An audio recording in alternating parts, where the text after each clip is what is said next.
Sad reality kapag wala kang pera. Most of the time, kung wala kang pera, walang magiging faithful sa'yo. Not your family, nor your friends. Kahit sa gobyerno, huyo ka. Mamahalin ka kapag nakakapanglibre ka. Aalagaan ka kung may ambag ka. May hustisya ka kapag mayaman ka. Kilala ka kapag may pera ka. Huwag na tayo magplastikan. Pero iba talaga ang treatment sa'yo kung angat ka sa buhay. Kaya ikaw? Oo, ikaw. Sikapin mo magkaroon sa buhay.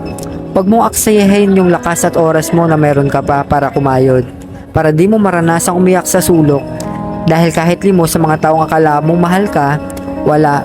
Magsikap ka para di mo maranasang manghingi at makarinig ng katakot-takot na panunumbat. Kailangan mo maging handa para pag dumating yung panahon, may laban ka.